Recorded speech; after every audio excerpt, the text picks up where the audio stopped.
All right, so my name is Shane Johanson, and I'm excited to introduce this podcast, The Average Joes.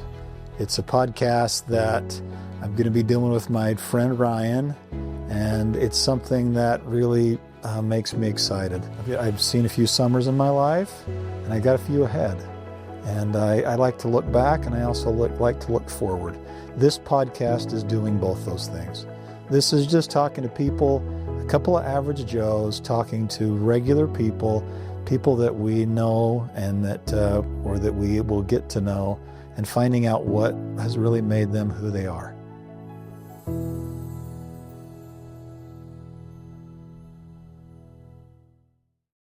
So we're interviewing Ron and Patty Bates. They've been my neighbors now for, how long has it been since you guys have moved in? 11 years? Yeah, that's a pretty good stint. Yeah, about the best neighbors you could possibly imagine. Ron takes care of my weeds in the concrete from time to time. We've tried to burn down their backyard once. Well, that was your... The fire department can't approve it. It's been a few years that we'd known them, and this is I look forward to learning some great things. We've chatted a little bit, so we're just going to jump right in and learn more about two average, normal, outstanding people. So let's just jump in.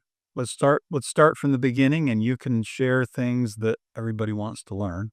Maybe, Patty, we can start with you. Once upon a time in Nevada, there was a beautiful little girl born, and she was pretty when she was a baby.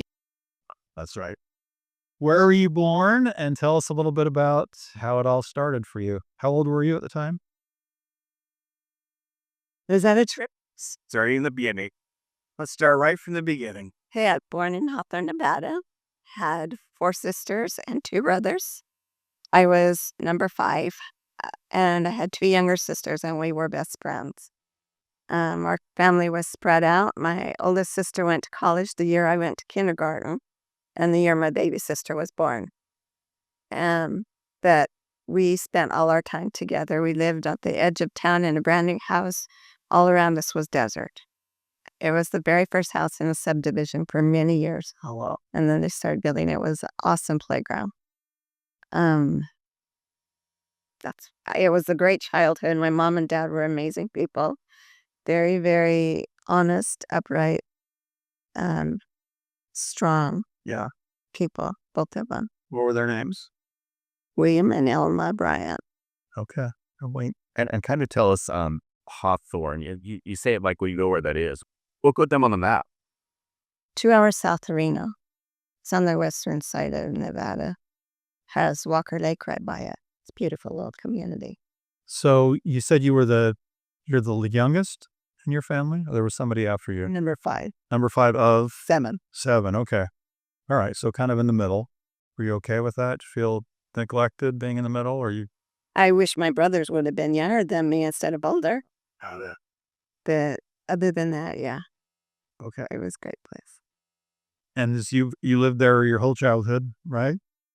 Graduated from, is it Hawthorne High School? What's the? Monroe County High School. Oh, like it's a county high school. Very nice. How many of your graduated class? 108. Okay. So not too big, but not too small either. It was perfect. It was a great place to grow up. Yeah. Tell me something about, I don't know, your growing up that made you who you are. What's something that, whether you were small, when you were a teenager, what do you remember that was impactful to you? My mother was my biggest influence in my life. Really? She was so strong and so faithful. But growing up in Nevada, there was not a lot of people my religion there. Okay. And we had certain standards with our religion, and they made because they knew I was a member of that faith, they made those decisions for me. She doesn't do that. Sure. Yeah. She don't do that. Don't offer her that. She doesn't do that. So even though there wasn't a lot of us, they were very aware of us. We went to so many churches. We all went to each other's. There were so many in Nevada. Totally enjoyed the Flags Church. I loved going there. Loved the people there. Loved their music. Loved the spirit they had. It was amazing. That's really cool. So went to lots of churches. Yeah. And it built my testimony in mine. Yeah, I love it. Did you have a boyfriend in high school? Lots of them. Lots of boyfriends. Nice. But my last 2 years, it was the same one. Okay. All right. But then you left him, I guess, because you just how'd you get to Utah? I went to Dixie. Oh, you went to Dixie College at the time, right? Nice. We share something in that. Yeah. That's cool. It went there, graduated from there, and then worked here at the police department for about a year. Okay. And then moved back to my parents' house in Nephi. Oh, so they had moved. Well, You weren't there, so everybody figured, well, I stay. What's this for? yeah. Actually, they moved to get my little sister away from her boyfriend. Oh. All right. Did that work? It did. That's good. But You worked for the police department for doing dispatch, or what were you? I was a dispatcher for a year. I can see that. I can definitely see that. Yeah. There's a lot of things happening that scared a 19-year-old girl to go home, for sure. Anyway, so it was great, though. I learned a lot. That's cool. There's a lot of things happening behind the scenes to keep this place safe, so it's good things. Well, let's hear a little from you, Ron. So you were born in Salt Lake City, right? South Salt Lake, yeah, in Utah. Okay. I loved it there. My parents they had moved there a year before I was born. Okay. And so we were in a new house. And my childhood, everything was awesome. You know, when you're a kid growing up and you had 4 other brothers, I had actually 5, but one passed away at birth. But we had the city to play in. Yeah. And so I'm a city boy and I loved the city. We had a lot of adventures there, and in our neighborhood, didn't have technology then. So you went and met your neighbor friends and you socialized and roamed the streets in, and it was a good time. It was a good life. I had a lot of good memories of being home. Yeah, that's fun. Did you ride the back of a pickup truck back then? Oh, Yeah, did you drink out of the hose? Did you do all those dangerous things that you can't do anymore? my dad had a Willys Jeep wagon, Okay. and it used to snow a lot in Salt Lake. I don't know where the snow's gone. But when it did snow, my dad would get home from work, we had inner tubes, he'd tie ropes on them, and he'd tow us around the streets in the neighborhood. And that was quite an adventure, if you could imagine being towed like that. But a lot of friends. Went to Granite High School. Had a lot of good friends there. Little Granite Farmer. Yeah, Right. Granite Falls. Your fight name? Granite's not ground anymore. No, Granite High School has been taken down. As of recently, or is this? No, it's been years ago, probably 15, 20 years ago. But I started working when I was 13. I didn't realize we didn't have a lot of things till I won things and friends had. Yeah. So the only way that we could really afford it is to go get a job. So I was working in a veterinary hospital there from 13 till I was 18, till I got out of school. How did you get that job? It's kind of unusual for a 13-year-old, wouldn't it? My older brother had worked there, and he mentioned that he had another brother, and so they wanted the Bateses to come over there and work. So reputation. Yeah, so That's how you. this guy, older brother, I worked there, my younger brother worked there. So it was fun. It was fun. Cool. What do you do at a place like that other than shovel up? Yeah, clean kennels, and then you're an assistant to the doctor. You bring animals up while they treat them, and Okay. just clean up surgical equipment, clean up the rooms. It was a fun job. Kept us real busy. Largest animal that you dealt with. Largest animal, probably St. Bernards or hyena. They were the veterinary hospital for the Hobo Zoo. Oh, look, there you go. See, that's not interesting at all. We mentioned that part because, wow. So they bows much. No, just hyena was the biggest one. Okay. Then the doctor would go up there. They had a little clinic up there to do other work on larger ones. Cool. But yeah, it was good. It was a good experience to be there amongst those professional kind of people that, and I have a real weakness for blood.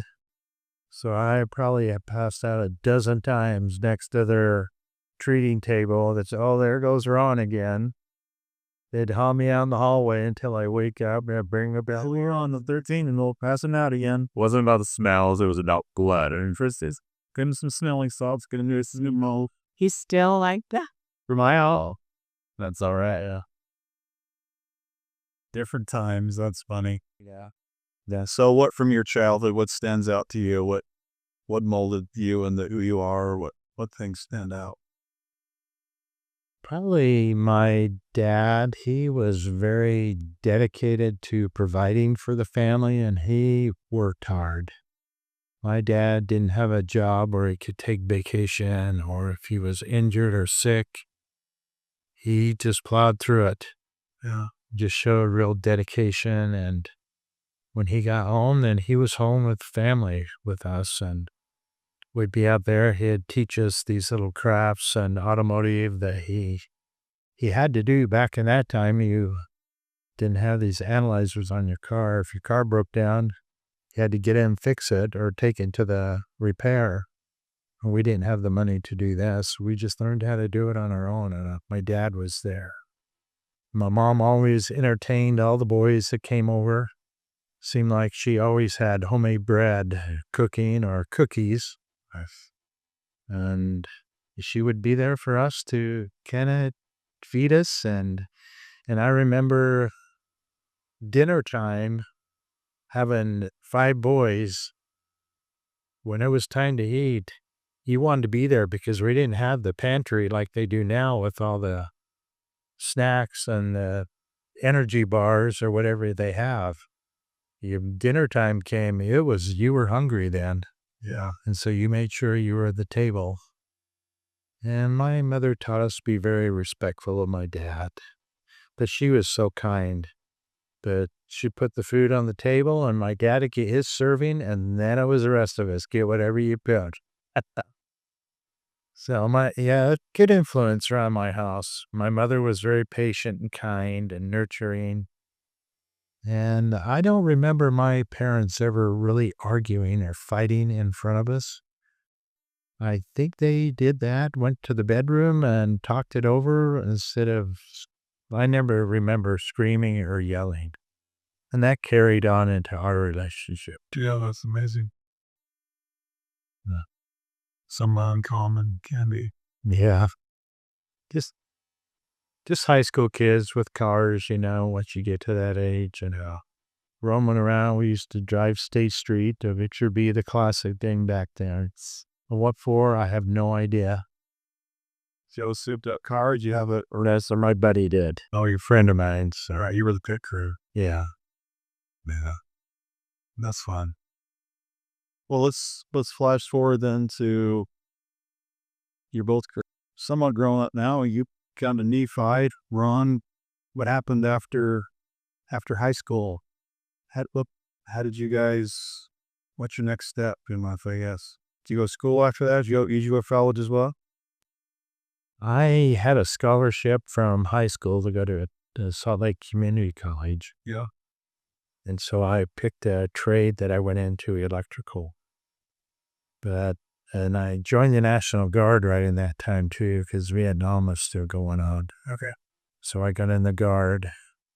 And I got married when I was 18, just before I turned 19. Okay. And so that really kick-started my life. That line and direction. Right. So I went to school all day and I worked at night to be able to afford living, being married. When you were married back then, you didn't stay home. You were just kind of knew that once you left, you were not coming back. They didn't ever throw you out, but it was like, you're on your own. You're a man now. You're mature. You're going to make it on your own. So worked a lot. What were some of your jobs that you had? I worked at a boat trailer shop. I worked at a cabinet shop. My biggest job was working in a machine shop in Salt Lake. Labor-intensive jobs then. But it got me through, and I knew I had to work to provide.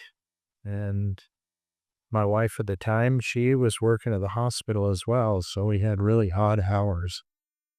We lived in a mobile home in Granger. Yeah. So we just kind of went through the challenges of life, trying to make it all work. Yeah. It was a good experience. And that relationship lasted 10 years. Okay. And it was all just kind of okay until we had our boy. And then once you have children and you have your ideas the way to raise them, and she has her ideas, that was a real challenge in our marriage. And our marriage lasted 10 years. And I had a little boy out of that. So how old was your boy then when you separated and you were 4 years? 4 years old? Okay. He was my best friend. Him and I did everything because, his mom, she worked a lot at nights at the hospital. Yeah. Gone, and I worked all day. So we just became good friends. He was my buddy I hung around with, and I taught him all the crafts and skills that I knew, and he could change a tire on a Volkswagen at 4 years old. Of course he could. That was a veterinarian at the age of 13. You got to get him going. I would guess that's, starting out early that way, that relationship's carried through for you. Is he still, are you two still close? Yes. My boy and I were really close. Yeah. He's a good man. He had challenges in life because of the conflict of religion. From what his mother was living and what, the Church of Jesus Christ of Latter-day Saints that I went back to. Right. So after the divorce, it was really tough on him. He couldn't understand, children don't. They just don't know why you can't love each other still and get back together. But they realize later in life, but at the time, you just have to go through those hard knocks. Yeah. Yeah, he's a good man now. He's very strong, active member in the church, and his wife, she's an amazing mother, and got 4 awesome kids. That's fantastic. That's good. So he turned out good. He went through a lot of hard knocks, though. A lot. It's usually the best things, though. It shapes people to become stronger. Yes, that he went through, I think, shaped him considerably. Yeah. He had lots of questions. One thing that he could never understand till he was later in his teens is how come I couldn't love his mother anymore. Well, that was really hard, because they want you to get back together again. They want to have that family connection back. Yeah. But we were married, when he was going through those challenges, Penny and I. Right. So it was a challenge for both of us to have, that situation in our marriage. Yeah, sure. Where she come from, she didn't have that. She'll probably share that with you in a minute. But she didn't go through that real negative time in a marriage. Yeah, you went through a divorce. You were also married before you met Ron, right? What was going on in your life? Well, Ron was working super hard nights and days and with his other wife. When I moved to Nephi, I was sitting in church one day, and this return missionary was given his talk, with the high counselor. Okay. And I remember sitting there looking at him thinking, those are the longest eyelashes I have ever seen in my life. And that's what I remembered about him. And I was working in a restaurant, and he came in and sat there, and he didn't leave. And then I finally left because my shift was over. And I went home, and I was playing games we played Yahtzee every night, me and my mother. And he knocked on the door, and I hadn't even really talked to him before. But he came in and sat with us and played with us and got to know us. And anyway, we were married within like 5 months. Oh, really? Those eyelashes really did the trick. Yeah. That just, that he was a good guy. He never had a mean bone in his body, just really sweet. And we had 3 kids right off. And we were only married 5 years, and then he was killed in a truck wreck. And so when I met Ron, I had been widowed for 2 years. And my kids, at the time of his death, were only 3, 2, and 11 months. That's our life. And when I met Ron, his Jeff is just 3 months younger than my Travis. And they became best friends right off. They were ready to have brothers, weren't they? Really cute. Tell us before we move forward to you and Ron, I mean, what was that like? You're a young mom, 3 kids, 3 and under. That I can't even imagine what that must have been like. How did you survive that ordeal? My parents and his parents were very good to me. And I had 2 friends that came to my rescue a lot, 2 girlfriends. But I gotta tell you, that kind of lonely, there's not even anything to describe it. It's worse than anything I've experienced in this life. But And he was traveling a lot too, and truck driving, or what was it? Yeah, so he was truck driving, and so he was gone a lot, and that didn't even compare to what you were feeling with him not coming back. I never experienced anything. I don't want to do that ever again. It was awful. Oh, sure. But anyway, at 2 years, we had somebody set us up on a blind date. Okay. And I had been dating people, but he hadn't. He hadn't got a chance to look around. But I'd been dating, and there was one guy I kind of liked, but I was really upset with him. And this guy called and asked me if I would go out with his friend. I says, "Yeah, I will." And I hadn't been dating anybody else. It had been kind of exclusive for a little while. Okay. But he made the other guy just obsolete. Really fast. Dim nights, it'll make you real for my eye. It's the moral of that story. Yeah. It was good though. That's cool. What is it? I mean, what stood out for you?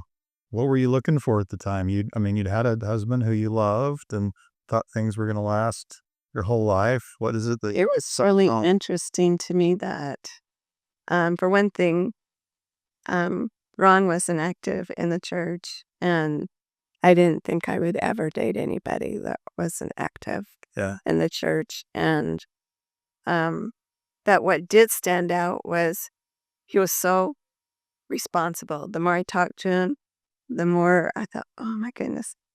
And then he told me he had a son that was my son's age. Yeah. And my son was the one that was most affected by his dad's death. And it made me excited to get them together. But the more we talked and I found out where he worked, that he had been there and that he was doing really well there, that he took taking care of a family serious, that even though he is going through a divorce that wasn't nice, he would never say hateful things about her. Usually you don't get that. People are quick to criticize their exes. Yeah. We were dressed alike. Our first date came to the door. We looked exactly the same. Was meant to be.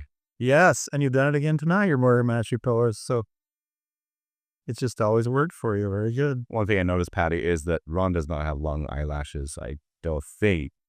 I'm not sure that was the attraction there. Maybe it's that they changed in here. You're feeling like, well, that mustache. Things have changed since I was younger, and things matter more. Security is more important too. Yeah. Well, the older you get, there's certain things that are more important. And those eyelashes were pretty nice. I have a granddaughter that's got them, and she doesn't have to wear makeup. They're just really okay.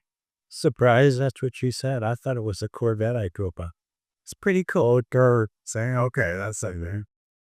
Well, you're a big, strong guy now. I can only imagine when you're back in your late 20s. You must have been a stud back then. Oh, yeah, that's right. He was. Doesn't help that I thought he was gorgeous. How about from your end? Enjoy that, Ron. It's all right. Soak that in, sir. I don't want to take away from that. But how about you? You met Patty. I mean, she was the first person you dated after your divorce, right? And it hadn't been very long. I don't know if you know this, but the counseling is that you ought to take it slow. You should not date for several months, maybe 6 months to a year, and start looking. So pretty high. That you didn't know that counsel back then, right? No. She totally shocked me. I was going through the divorce, and through my lawyer, I remember calling him and asked him if it was okay to date. And he said, yeah, we're just going to sign papers. Everything's been in place. And so I thought it was okay to go out and date her. Sure. We dated. We went on the first date. And then on the second date, she found out that I hadn't signed the paper yet for the divorce. And she just stiffens up and, now, whoa, wait a minute. Do you know what this is called, right? Yeah, I can't see you no more until you are divorced. And so after the second day, we were, see what you know right out of the gate, what you're getting. Yeah, it's good. We did have the right way. and it was funny too, because I says, are you worth the wait? And she said, you're just going to have to wait and find out. Yeah. And she was. But yeah, well, what about Patty made you know that it was all right to move forward as quick as you did? Because you didn't date too long either, right? It was a couple of months when you had met her. I think it was like 3 months. But I was real nervous. To get back into another relationship, and mine was real caustic. Our personalities were just so different in my other relationship. Real strong personalities that were different. And so I was really nervous to get back into it again. Yeah. But our friendship just built so strong each time we seen each other, and we interacted with the kids, and it just really came together. And I didn't feel like I needed to go out and search any further, because I was looking for a best friend. Yeah. Someone you can share with, and we could really share the time. We talked about everything. What time of year was it that this happened? Spring. The springtime. Did that kind of affect how you felt about things? Did it kind of, I don't know, this new life? Twitter-pated, yeah. You know what I mean? That just seems like the right time, right? No, I don't know if that affected you. Probably did, because I could drive my Corvette without we're going through the snow. And she was in Orem, and I was in this sugar house. Okay. So getting back and forth, it was easier than in the stuff. hell yeah. These are real fast too. Cool, yeah. That's cool. So you were married not too long after that. And then you had to jail 2 families together. Little kids that were, so your oldest son at that time was then 5, Hattie? When we got married, he was 4. Jamie turned 5. Jackie. Jackie is my oldest, though. She was a year old. She was 5. Oh, got it. Okay. And then your boy. Got it. And then Ron, your little boy would have been, he was 4. He was 4 turning 5. Okay. So how did you make that work? I mean, you'd both been married before. You started raising your own kids. You had your way of doing things. How did you jump in and take 2 families and make that work? Was it all magic? Was it just bliss from the start? It was the hardest thing we ever did. Really? Yes, it was really hard. And I think it would have been a lot easier if we would have had Jeff all the time. But we had joint custody, so 2 weeks with us and 2 weeks with his mom, 2 weeks with us. And he would just start melding into our family life, and we were doing things, and then he'd go home. And that part was hard. How far away was home for him? Was it not close? Yeah, it was in the valley. It was probably 10 miles. Okay. So that transportation getting back and forth, that's rough. Yeah.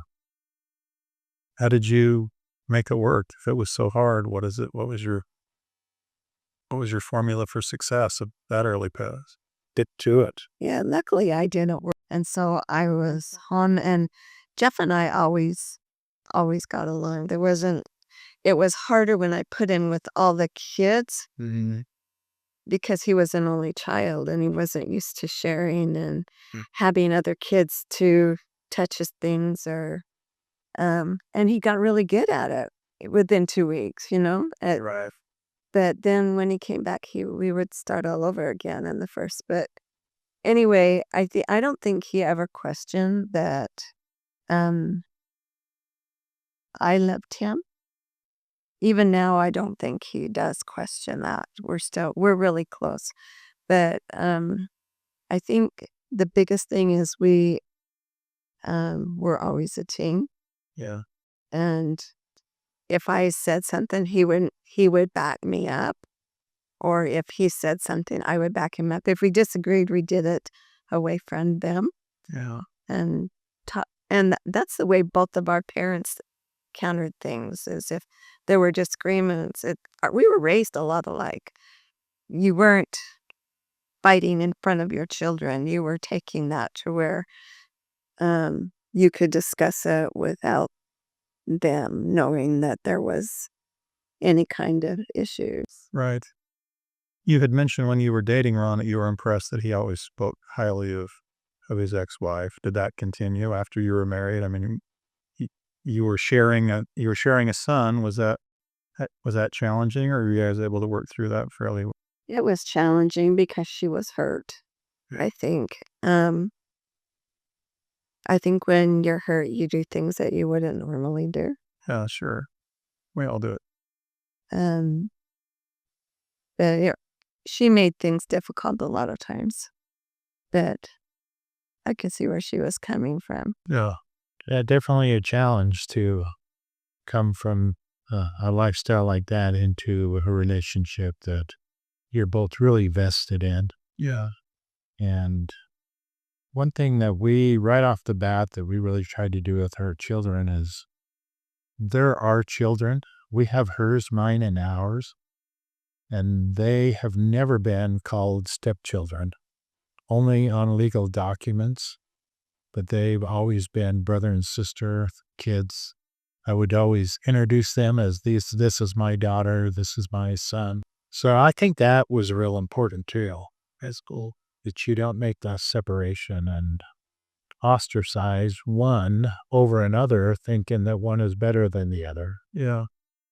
And was it reciprocal from them towards you? Yes. Yeah, my daughter, she had a harder time because she remembered her father and me stepping in and my different tactics for discipline and, trying to get things in order. Yeah, she had a harder time with that, but her and I are really good friends now, so that's good. We have a really good relationship with all our children. So it's been how many years now that you've been married? 43. You guys going to stick it out? You going to stay together? It seemed like you like each other these days. Yeah, I keep. Tell us, I mean, over all those years, if we had, I don't know, 10 hours, we could probably get into all sorts of stories. But what made it work? How were you able to be successful 43 years later? You like each other a lot. That's something that's always impressed me about you. And you talked about your family lovingly. How were you guys able to make that work so well? Oh, you wake up in the morning and you wake up happy, and you try to think of how you can make his day better. Okay. I think you learn through the years that it's not about you anymore. It's a hard lesson to learn when you're 19 or 18. Yeah. But when you're dealt a lot of adversity and challenges, I think that you learn that by serving someone else, your life gets better too. And when you do it together, when you serve together, then they really look better to you all the time. And it doesn't matter what you're serving. When he goes over with me, when I do my ministering, and he helps them put stuff up from Christmas while I'm helping with the wife. Yeah. He looks better to me at that time than he did when I got up in the morning, because he's willing to give of himself. And I think that's how you make it work. You give and you serve, and it makes you happy. And if you don't do that, it's so easy to get into poor me. Yeah. And this life is so crappy. It's not. This life is so good. It is. And it's all about how you approach the day. And are you both morning people? Do you think you're early in the morning? It used to be. We're really getting into this retired. I don't blame you. All right. Do you have a routine at all that you have in the morning? Scripture study, prayer, those things? We do that at night. At nighttime. That's before we go to bed. That's our last thing. That's night time. Pretty consistent that way. That's awesome. How about from you, Ron? So Patty's given some of her secrets of beta work. Similar for you. What do you see? What do you feel like that you've done or that she's done that makes a difference and has kept you together? And it seems to me you're probably more in love now than you were when you started. To me, it was important to have a structured job, a good security. And I was very fortunate to work for a company that was a career company instead of just a job. I wasn't a contractor. I worked for Chevron Oil. And so they provided a real good, stable job for me.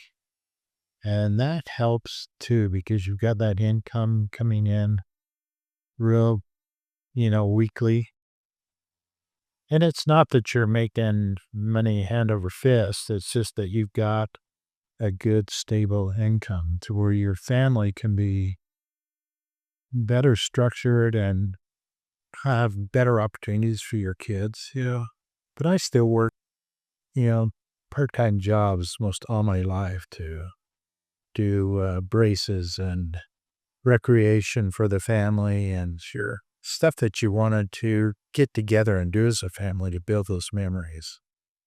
But we both, and I know I probably hounded this a lot, but we both worked real hard over those years to provide for our families so that they could have the necessities that they needed. Yeah. And I think our children would say that they have pretty good, I hope they would say this, upbringing with what we provided for them. But it wasn't without working a lot of hours, me being gone from her and her taking the helm and just keep moving forward. She was a really good mom, and she spent a lot of time with the family. Well, refineries don't really shut down. I'm guessing you probably put a lot of hours in there making that all work. Yeah. And as you commit yourself to work at a company like that, your expectations are high as to what you need to do to keep that company going 24/7. And earlier in my career, I knew I wanted a job that had long-term benefits. So I fought really hard to get there so that I could have stability in the family. So I wasn't traveling from state to state all around doing these construction jobs all over. Yeah, I did that in the construction world for 5 years. Okay. And I did not like it. So I wanted to get something that would support a family so that we could have kind of the normal lifestyle that my mom had. Yeah, that's good. So yeah, we've just been a teamer. We've had our challenges too, personality challenges. Probably more so with raising the children. Okay. My dad was a dominant father, where I tell you to do something, you better get it done. I'll give you a couple chances. And I still remember my mother saying, you better get that done before your dad gets home. And if it was something bad, my dad would come through the back door and he'd undo his belt And you knew that I should have got that done. And he only has to tell you one time. But that's kind of the lifestyle that I brought into our marriage. And it didn't gel because her family wasn't like that. No belts and cutting. Yeah. But unfortunately, you bring those type of habits and lifestyles into your family. Yeah. And then you go, whoa, that's not acceptable here.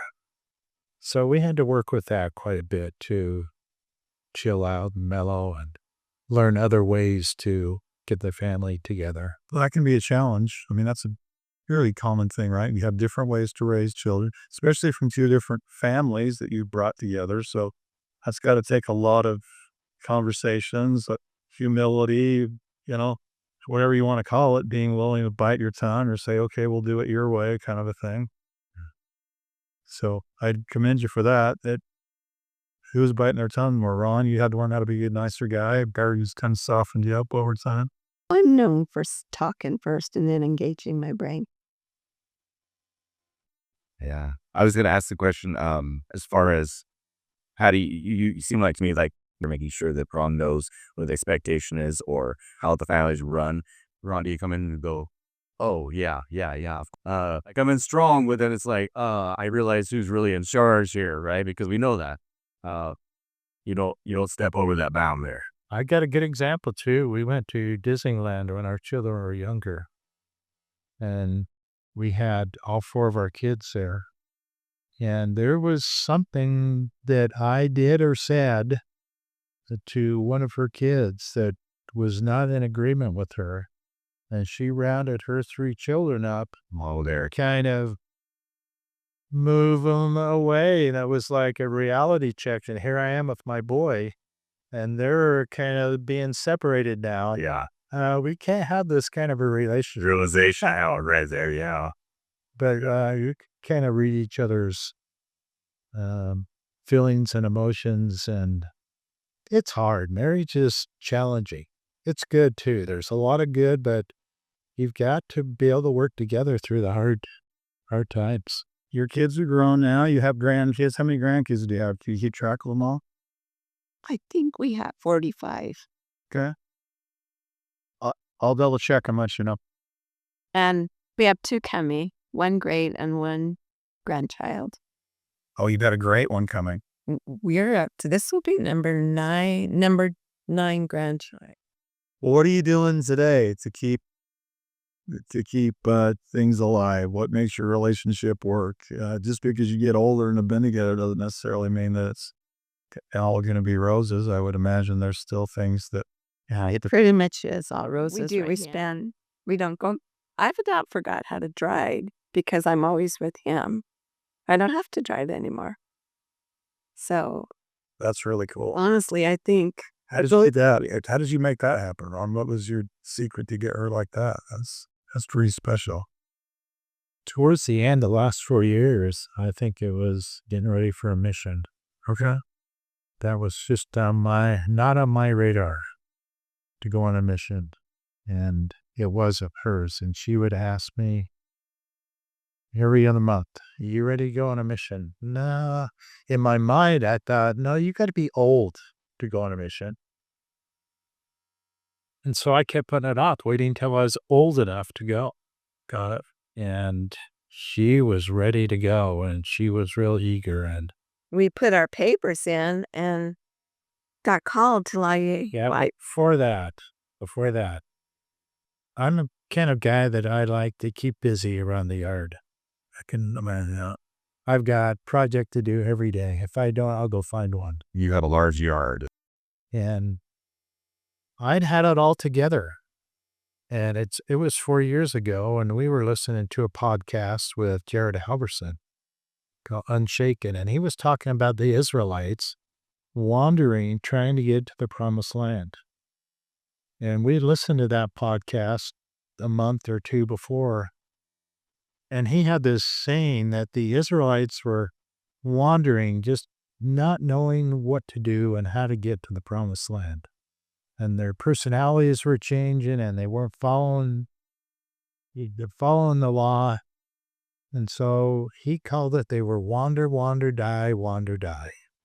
They were just wandering around till that generation died, and then the next one would come up. So I called it wander, wander, die, wander, die. Well, here I am, standing in my backyard with my weed sprayer, looking for something to do, and that thought came to my head. I'm just wandering, waiting to die. I don't have any other big goals in life. And that's when all this was taking place with her and the bishop. So it just kind of all went together. Yeah. So I says, I gotta make a change. I've got to do something different. I'm not just gonna be wandering around spraying weeds. I'm dying here.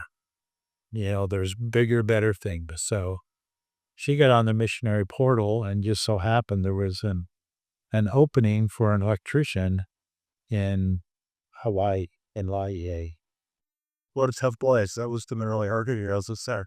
So, anyway. So my faith was really tested to make all that happen. When you're a senior and you've got to get your life in order, and they give you 5 to 6 months to walk out the door for 2 years, it's a little different than a junior missionary just packing their suitcases. Yeah. So anyway, we were in that mode, and we had our house rented, and it was like 3 weeks before we're ready to go. We're doing the final touches. I was moving some wood in the backyard and tore my tendon to my bicep. I had a serious tear, and it just hurt real bad. So I gave it a couple days and went to the doctor, an orthopedic surgeon. He says, you've got to get that done within 2 weeks. You got 2 weeks to get that repaired. I says, no, I can't. He says, it's a 6-month repair, but you've got to get it repaired while it's fresh, or we can't do it. And in my mind, I'm thinking, no, I've committed to go on a mission. I am not back right now. And you're going to be an electrician. That's not an easy thing to do with one arm, I would guess. I climb ladders and use tools, and I didn't know I was going to be riding around in a golf cart all day. So I says, no, I can't get it done. I'm not going to put off this mission. I was committed. And I think my faith was really being tested, because I could have said, yeah, let's get it done, and we'll wait another 6 months. But I was just prompted to not do it. So I just put it off. And the Friday before we were to arrive at the MTC, he called me, because he'd been thinking, he knew what my situation was to go on a mission. Yeah. And he says, the only option you have is to repair that. He says, if you'll commit to having surgery on that, now this was Friday afternoon, if I get a team together and we do surgery tomorrow morning, Saturday morning, will you commit to getting that arm repaired? And then I'll have you at the MTC Sunday afternoon. Wow. I would see so persistent about doing surgery. But what happens if you don't surgically repair a tendon like that? The only way that you can repair it is to have a cadaver and do the tendon replacement repairs. They're expensive. This one he did get fixed. You can see the difference. So I've had them both tore, but the left one was the one that happened recently. And so I was on the phone with my mission coordinator in Hawaii, telling him what my options were. Okay. And he says, we need you in good repair to come here. And I says, well, he thinks I can get it repaired quickly, and the repair would go really well, and maybe minimize the downtime because they caught us so soon. Yeah. So they committed to still bringing me to the mission. And Saturday morning, I went and had it repaired. And that last day, if you could imagine all the things that you needed to do before you take off on Sunday. And our friends took us to the MTC Sunday after a sacrament meeting, and here I am in this big brace and on pain medication, and showed up the MTC, and got to the mission and it healed twice as fast as it normally should. And just so happened the missionary that I was working with, he lasted, he was there 3 months longer than they normally spend, just the way his rotation was. So I got to mentor with him and we got to work together and he did all the hard stuff. And it all worked out, but that was really a test of my faith to commit to doing that. First not to do it, then commit to do it that it'll be repaired. And that really changed me. That really increased my faith. Yeah, that's amazing. The interesting thing is at the PCC, they don't overlap people. So if Ron's coming in to be an electrician, he generally won't meet the one he's replacing. Just so happened this time they did, and he was there 3 months for Ron. The people he was recuperating. Yeah, that's pretty cool. So it's just like everything just line dried up for him. The empty city was in malls. No doubt who that was. And my doctor, I never had a real face-to-face conversation with him. I had texted him while I was in the mission field and told him what all went on, and he did the FaceTime checkup on my arm a couple times while I was over there since I couldn't go into the doctor. But he's a great, great man. He was inspired to have that done. He really was. Was it 2 years? Is that how long you were gone? Was it meant to be like 18 months at first and then you were extending? Okay, gotcha. So you must have liked it. Not that. Tell us what your story was. You were an electrician assistant. What were you? I didn't know what I was going to do. I was a little bit concerned. And then they emailed me and asked me to learn to play the ukulele. And I thought, before they come, really? So did you have any ukulele experience or guitar? Any musical experience? I had piano when I was younger. Okay. And I did know one song on the ukulele when I was about 13 that my cousin taught me. But no, I did not. And it was an experience. We have Emily Lottie in our ward who sat down. I had to at least learn You Are My Sunshine. And she worked with me. And, when you get older, you don't learn things as fast. You don't. I want to have my grandkids pick things up when I try and teach them. And I think, so not fair. Because I know I would have too at that age. But it was interesting. And I was excited about it, but I knew it was going to be hard. Because they wanted me to teach ukulele, and I thought, how do I teach something I don't know? And giving me 3 months to learn the ukulele is really not a whole lot of time. And so I went over to Emily's once a week, and she helped me get the basics, very basic basics down. And I thought, okay, I can play You Are My Sunshine. I can do that. Not well, but I can do it. And when I got there the very first day and I went over there and they showed me what I was going to be doing, I major panicked because it wasn't just playing. I was actually going to be singing in front of people too. And I don't do that. Sorry. I like people way better than that. And anyway, I was just sick. I found my coordinator, says, I can't do this. I says, you said teach ukulele. I can do that. And I will work on getting better at that all the time. But I cannot sing. I barely taught. My voice is not strong. And he says, it's where we need you. You stay in. I'm just. You didn't have any overlap of you. This is what you can expect with this group. It was just for your in. I was in full panic mode, and I thought, here I worked so hard to get Ron over here, and I got in here, and now I'm backing out. And Ross has what did I get myself into? Yeah, well, you did.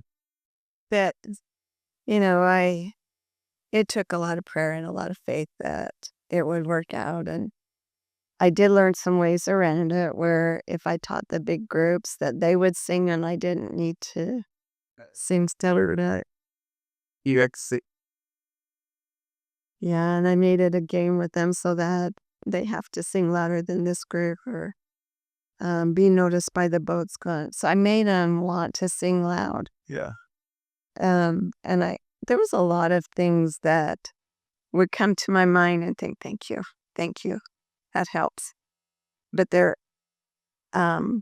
I don't know, I think the Lord really loves effort, and if you're showing that you're willing to do what you've been asked, that He's there for you. And there was one particular day when we had been so busy, one group after another, and everybody was hoarse just from all day long. But I had made the comment, I'm so glad that's done. I don't think I could have done one more. And then a group walks in and it's my turn. And I think I can't do it. And nobody wanted to do it for me. So that left me, because they were in the same situation. And so I went out there and kind of said a little prayer in my head, and we made it through it. And I was singing, but it wasn't my old voice. It was my young. That's what I sounded like when I was young. And it was a real testimony to me that He's willing to pick up the slack. If you just put forth the effort a little bit, He's willing to pick it up. I had a gentleman after to tell me I had a good voice. So it was a real faith-filled experience for sure. Yeah. It's a bummer. Oh, I love that story. It's just the courage to do something that you feel so adequate to do. We had another full in front of people every single day, all day long. Really impressive and really cool. Thanks for sharing that. Now, Ron, do you sing at all, or is this something? Yeah, it's like I'm not gonna. We're not gonna go into it. I'm gonna go into that. I'm obviously I know, getting on the mission over there, and it was 42 acres. You're trying to keep the electrical, everything powered on, everything working. Mm-hmm. How old was the equipment there? What did maybe updated, or did you feel like it was relatively up to date? They had gone through there about 4 or 5 years before I got there and changed a lot of the panels and the switchgear stuff out. But we had a chance to go see that movie while we were over there, Escape from Germany. So it's a good one. And it talks about a lot of inspiration that you get. And when I got back to the PCC and got thinking of all the inspiration that I get daily that I just took for granted, that really is inspired of how you find things. And just, there's so many wires, so much communication, so much power. And to identify and find certain problems was just like miraculous, that you just go to it and you find it. And I think what helped that is that's the first job. It's really a job, even though you're surveying. It's the first job that we prayed every morning before we started work. Our group prayed. There's a safety aspect to it too. It's the use. Yeah. Pray for safety, pray for inspiration. And that really changed me. And that would have been so nice if my workplace at Chevron, where I had 13 guys, we could get together and pray for inspiration and guidance. But it doesn't always work that way with the diverse groups that we have now. That I remember that distinctly, how that really helped me through my day. Every morning you prayed as a group. Were you working with Native Alliance? I mean, There's nationals. Yeah, and then students that worked at the college, who were going to college, that had to have a job to help put them through the school. So you were mentoring that as well. Yes. Yeah. Very cool. No, I'm grateful to serve. It's just in my mind to think of what you go through for a senior to get ready to serve. Yeah. And it's so well worth it once you get out there. But my personality, it's really hard to just walk away from something and come back. We had a great couple, great family that stayed in our house, that kept it in really good condition while we were gone. But I think those are far and few between, but it's just that part, logistical part in my head because you can go 6 months now, but you need to stay engaged, and we try to stay engaged in ministering in our neighborhood and Working at a temple. yeah, we did that before we went. We haven't worked in there now. You've done that before. And now you got more grandkids and great grands. You want to be involved in their lives a little more. Very actively involved in your family. Just fine. Yeah, we are. We're a close family. Well, we've covered a lot. We've covered a bunch of years. As we kind of line this up, anything else you'd share? What's your summation? What's your secret sauce of this wonderful life that you lived so far? The happiness that we can just see in your faces, the good people that you are. Anything else you'd tell us or summarize here at the end? A secret sauce? Yeah. My testimony of service is one that always comes forefront to me, because I think the more you give, the more you receive. And not so much money as the more you give of yourself and sacrifice of yourself, the happier you are, the more content you are, and it's easier to be around you. Ron is service. That's all he ever has done. He loves taking care of you. He's a big nurturer. And honestly, I think that before he thinks of what he's going to do, he makes sure I have everything I need. And I just think that if you're service-oriented, it makes your life so much easier. Yeah. That's really cool. What'd you add, Ron?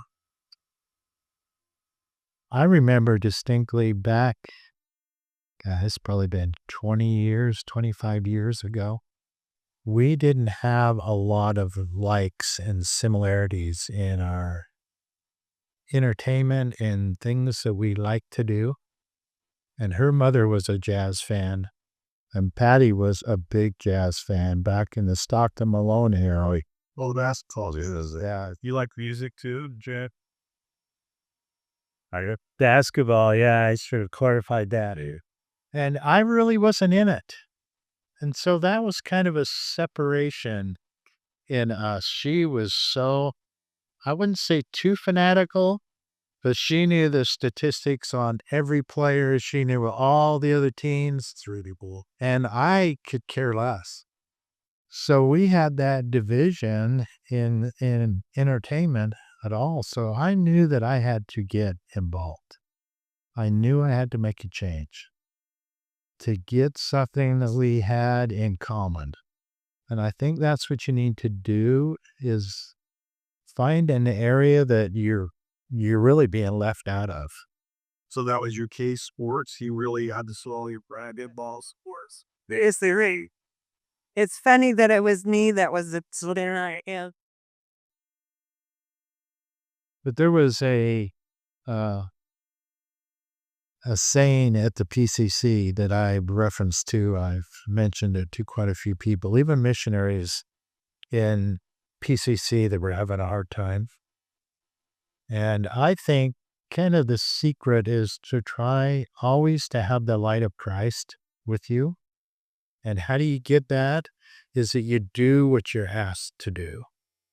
Instead of finding an excuse, Patty and I do what we're asked to do, just like her coming up here in a couple of weeks to do in the state conference.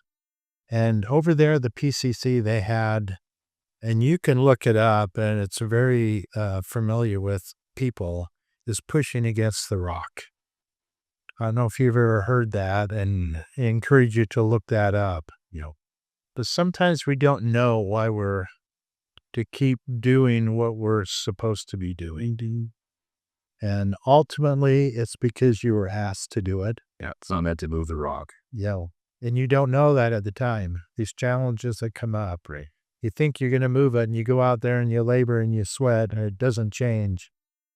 But where it has to do it. And in life, where it has to do a lot of things, especially with your family and being involved with the church.